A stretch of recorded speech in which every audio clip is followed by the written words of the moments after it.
Sveiki visi, jūs esate CryptoArt YouTube kanale ir šiandien mes greitai pasižiūrėsime, ką mums sako rinka, pasižiūrėsime Bitcoino grafiką, trumpai pakalbėsime apie įfyrimą, pažiūrėsime, kur yra likvidumas, na ir šiaip pabandysime sudaryti bendrą vaizdą, ko mes galime tikėtis iš rinkos toliau. Nepamirštam paspausti like ir subscribe mygtuką, bei aišku parašyti savo mintys komentarę. Taigi pradėkime nuo to, kad aš užsidariau savo Bitcoin ir įfyrimo pozicijos, gavus tikrai pasimti pakankamai gerą profitą, bet dabar jau Bitcoinas šiek tiek atrodė silpnokai, tai būtent apie tai mes šiandien pakalbėsime. Ir dabar štai čia matote, kad aš turiu 3 naujus limit orderius, kuriuos palikau ir tikiuosi, kad Bitcoinas dar pakrys ir juos surinks. Tai šitą video pradėsime nuo likvidumo, pasižiūrėsime, kur yra likvidumas ir vėliau keliausime prie grafikų. Taigi štai čia mes matome Bitcoino likvidumą ir mes matome, kad labai daug likvidumo yra aukščiau, tai yra maždaug prie $112 tūkstančių, tai nuo 111 iki $112 tūkstančių šitam diapazone yra pakankamai daug likvidumo. Dabar mes galime pasižiūrėti, kur yra įfyrimo grafike likvidumas ir vėliau keliausim prie grafikų ir galimai mes ten dar pamatysime kažkokias pasipriešinimo zonas, kur būtų logiška pasiimti kažkokią short poziciją arba bent jau atkreipti dėmesį. Taigi įfyrimo grafike mes matome, kad visą likvidumą, kuris buvo apačioje, mes surinkome ir dabar yra pakankamai daug likvidumo, maždaug ties $3900 ir labai tikėtina, kad mes bent jau į tą zoną pamatysime kažkokį squeezą, spaiką ir tik nuo ten galėsime gauti kažkokį rejectą. Taigi dabar mes žinome, kur yra likvidumas ir kaip istoriškai mes žinome, kad dažniausiai Bitcoinas tiek įfyrimas nueina ir tą likvidumą anksčiau ar vėliau surinka. Prieš pradedant šitą video noriu dar kartą priminti, kas neturite VEX paskyros, tai galite užsiregistruoti pagal mūsų duotą nuorodą ir gausite daug papildomų įvairiausių bonusų ir taip pat jūs galite dalyvauti evente. Kas tai per eventas, tai trumpai tariant, tai yra nuo mūsų toks competitionas, kad kuo daugiau jūs padarote trading volume, tuo jūs gaunate didesnį prizą. Na ir aišku, užsiregistruokite pagal mūsų duotą nuorodą, pasitikrinkite, kad tikrai būtų įrašytas referral code žodis Arktika ir jūs jau automatiškai dalyvausite ir nepamirškite pasiimti savo bonusų. Taigi mes pradėsime nuo štai šito Bitcoin grafiko. Tai šitas grafikas yra jau jums žinomas ir ką čia noriu paminėti, tai trumpai noriu paminėti, čia pažymėjau, kad yra baimės zona, tai yra kai kaina nueina iki šitos zonos, iškart mes turime atšokimą ir dabar čia esu pasižymėjęs, kad čia jau formuojasi savaitės silpnumas ir ką tai reiškia? Tai reiškia, kad mes dar galime štai čia gauti atšokimą ir štai čia protestuoti štai šitos zonos viršutinę ribą ir taip pat čia pas mus yra likvidumas, jį surinkti ir tik tada jau eiti į apačią. Mes matome, kad prieš tai tiek čia buvo keletą retestų su 50 dienų moving average ir tik tada atšokimas. Tai dabar mes matome, kad Bitcoinas vėl keliauja testuoti štai šitą 50 dienų moving average ir galimai net protestuosime žemiau esančius palaikymus. Štai šitam grafike aš esu pažymėjęs, kur buvo Bitcoin bull market, kur buvo Bitcoin bear market. Bull marketas tęsiasi 1064 dienos, bear marketas tęsiasi 364 dienas ir mes matome, kad Bitcoinas jau žengia pirmą žingsnį į savo bear marketą. Dėl to aišku logiška tikėtis bent jau kažkokios korekcijos. Sekantį grafiką mes turime štai tokį ir šitą grafiką aš tikriausiai jau jums rodžiau prieš pusmetį, kad čia formuojasi savaitinėme grafike divergence'as, jis yra labai stiprus ir mes turime prieš tai esantį divergence'ą ir matome, kas buvo. Ir dabar mes formuojame lygiai tokį pat divergence'ą, tik jis yra šiek tiek silpnesnis, bet jis vis dėlto čia yra ir mes turime štai čia palaikymo zoną, tai čia yra savaitinė palaikymo zona, kuri yra maždaug nuo 75 tūkstančių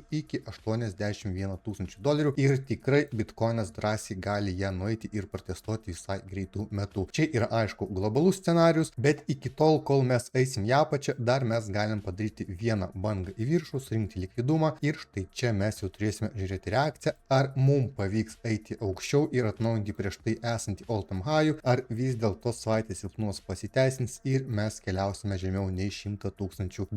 Sekantis grafikas mums sako, kad paskutinių metų ketvirtis visą laiką būna pakankamai geras, tai mes turime prieš tai 2 metus esančius paskutinius ketvirčius ir matome, matome, kad visą laiką buvo augimas. Tai čia noriu tiesiog pastebėti, mes turime štai šitą palaikymo zoną, kol mes esame virš šios zonos, tol mes esame bull marketą ir aišku mes turime didėjantį trendą ir kol kas jis dar nesikeičia, bet jau yra tikrai signalai, požymiai, kad mes galime jį keisti ir čia aišku formuojasi silpnumas. Tai kol kas mes dar galime pamatyti augimą, tikrai būtų labai gerai pamatyti, bet noriu paminėti, kad jeigu net ir bitkoinas kris, kaip ir buvo keletą dienų prieš, bitkoinas rodė korekciją, o kai kurie altcoinai tiesiog šaudė po 100-200% per dieną. Tai čia irgi toks variantas galimas, nes koreliacija šiek tiek mažėja ir bet kokiu atveju, jeigu bitkoinas eis į apačią ir tiesiog jis praras savo likvidumą, tai yra jis dalinsis likvidumą su kitais altcoinais, jie gaus pinigų, tai yra likvidumą ir jie tikrai gali parodyti pakankamai gerą augimą, net tuo atveju, jeigu bitkoinas eis į apačią. Tai čia tiesiog trumpai noriu jums parodyti, kad mes turime štai tokius šoninius judėjimus. Pats pirmas šoninis judėjimas buvo apie 7 mėnesius, sekantis apie 8 mėnesius ir dabar turime patį ilgiausią istoriją šoninį judėjimą, tai jis yra maždaug apie metus ir jis dar matome, kad tęsiasi toliau. Tai čia yra laiko klausimas, kada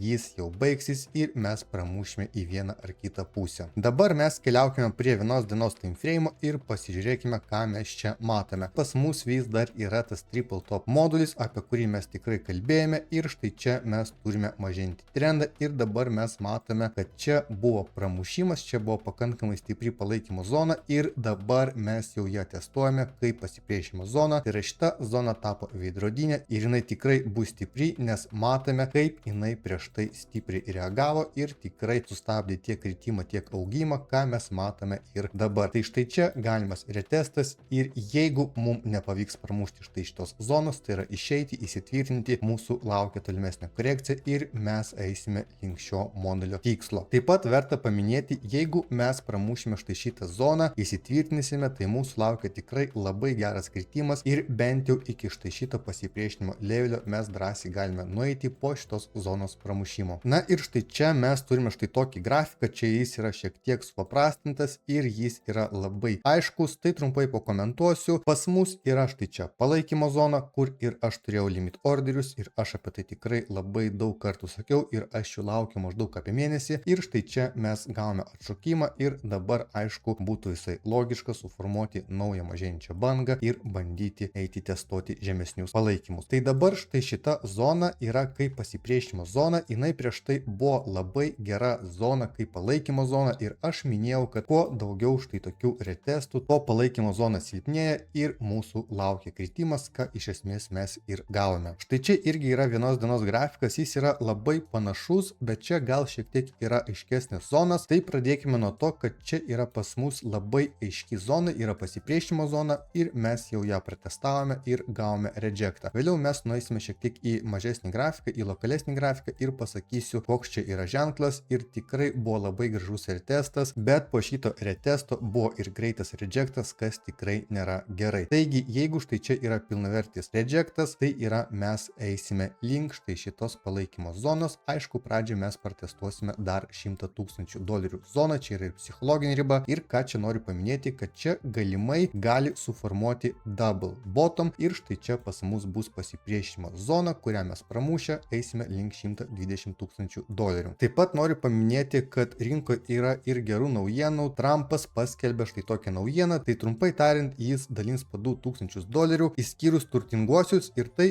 reiškia, aišku, labai gerą ženklą ir mes turėjome labai panašią situaciją, kai Trumpas dalino po $1,200 COVID laikais ir mes matėme, kad rinka sprogo. Aišku, galėčiau dabar sulyginti šitus grafikus, bet manau esmės nėra, tiesiog šitas faktas yra pakankamai geras rinkoje ir jeigu tai yra tiesa ir jeigu jis pradės dalinti po $2,000, mes tikrai galime pamatyti žaliuojančią rinką. Taip pat viena iš svarbiausių naujienos, ko mes dabar laukiame, tai mes laukiame vyriausybės darbo sustabdymo, tai yra shutdown pabaigos ir jeigu net tokios naujienos nesukels jokių augimo požymių, tai tikrai jau bus priežastys susirūpinti apie tolimesnį kritimą. Trumpai apie Bitcoino grafike susiformavusi gapą, tai mes jį turime, mes jį turėjome ir prieš tai matome, kad gapas prieš tai esantis yra uždarytas ir dabar Bitcoinas bando uždaryti dabartinį gapą ir šiaip kas liečia gapus, čia yra kaip taisyklė, kad anksčiau ar vėliau mes bet kokius gapus uždarome. Taigi mes turime štai tokį lokalų Bitcoino grafiką ir čia noriu paminėti štai šitą situaciją. situacija. Prieš tai mes turėjome labai gražų modulį, jūs jį matote štai čia, turėjome labai gražią pasipriešinimo zoną, gavome retestą, rejectą ir keliavome į apačią. Tai čia buvo kainos spaudimas, mes vis spaudėmės prie $100,000, bet mums pavyko su impulsu išeiti ir dabar mes testuojame štai šitą palaikymo zoną jau iš kitos pusės, tai yra prieš tai buvo kaip pasipriešinimo zona, dabar yra veidrodinė ir mes testuojame iš viršutinės pusės ir ką noriu paminėti, mums nepavyko pramušti $107,000. Čia yra tikrai blogas ženklas, nes mes tik nuėjome iki $107,000 ir iškart gavome rejectą. Ir taip pat jūs matėte, kaip gerai veikia levelį. Tiesiog levelius reikia mokėti nustatyti. Mes turime nemokamus mini mokymus, visas nuorodas rasite šio video aprašyme. Taigi grįžtant prie grafiko, štai čia mes gavome tai tokį rejectą ir šitas rejectas signalizuoja, kad mes tikriausiai dar kartą nueisime ir protestuosime $100,000. Jeigu atsitiks toks variantas, kad mes nuo dabartinės palaikymo zonos gausime reakciją ir vėl bandysime pramušti štai šitą pasipriešinimo levelį ties $107,000, mes jį pramušime, tai bus labai geras ženklas rinkoje ir mes keliausime kaip minimum surinkti likvidumą, apie kurį mes kalbėjome. Trumpai noriu pakalbėti apie Ethereumą ir pasižiūrėti, ką mes čia matome. Ethereum poziciją aš esu jau pilnai uždaręs ir pavyko tikrai pagauti labai gerą kainos judėjimą. Jeigu mes nueisime į savaitinį grafiką, tai mes turime labai aiškias ribas, iškart mes dar įsijungėm 50 dienų moving average ir ką mes čia matome. Tai mes matome, kad štai čia yra palaikymo zona, kuri sutampa su 50 dienų moving average ir mes taip galime nueiti ją ir protestuoti, bet ką aš noriu pasakyti, kad Ethereumas labai linksta protestuoti štai šitą palaikymo zoną, kuri yra maždaug nuo $2,800 iki $2,950, galima sakyti net iki $3,000. Taigi dabar grįžkime į dienos grafiką ir trumpai pasižiūrėkime, ką mes čia matome. Pas mus likvidumas yra maždaug prie $3,900, tai čia yra štai šitas levelis ir dabar mes matome, kad prieš tai buvo labai stipri palaikymo zona ir mes daug kartų ją testavome, kuo daugiau retestų, tuo zona stiprėja ir mes artėjame link jos pramušimo. Dabar mes matome, kad buvo atšokimas ir mes bandome testuoti štai šitą zoną. Štai šitoj vietoje aš noriu pažymėti, kad čia yra trendas mažėjantis ir mes turime štai šitą bangą, štai šitą ir štai čia yra dar viena banga formuojanti mažėjantį trendą ir bandanti eiti žemiau ir protestuoti žemesnius palaikymus. Mes drąsiai galime nueiti ir surinkti likvidumą, bent jau protestuoti štai šitą zoną ir nuo šitos zonos galima tikrai pasižiūrėti kažkokį short poziciją arba galimai net galime šiek tiek aukščiau. Nuo štai šito pasipriešinimo levelio yra didelė tikimybė gauti tiesiog rejectą ir suformuoti naują bangą. Kol kas mes turime būtent tokią situaciją ir noriu paminėti lygiai tą patį kaip ir Bitcoino grafike, tai Ethereumas gali protestuoti štai šitą zoną arba štai šitą levelį ir tada eis į apačią ir jeigu čia mums nepavyks nueiti žemiau, čia yra galimybė suformuoti double bottom ir štai čia pas mus bus pasipriešinimo zona, kuri mums pasakys, kad jeigu mes ją pramušime, mes galėsime eiti link naujo all-time highs arba bent jau protestuoti viršutinius pasipriešinimo levelius. Tai jeigu viską apibendrinant ir jūs dabar norite užsimti kažkokią, nežinau, Bitcoin long poziciją, aš dar rekomenduočiau palaukti, nes štai šitas rejectas labai blogas ženklas ir tikrai bent jau iki 100,000 galime nueiti ir aišku, lokaliai mes galime stebėti štai šitą palaikymo zoną. Tikiuosi video gavosi naudingas, nepamirštam paspausti like ir subscribe mygtuko, taip pat visus kviečiu prisijungti prie mūsų nemokamas Telegram grupės, tai arba galite nuskenuoti QR kodą, arba visas nuorodas rasite šio video aprašyme. Iki greito!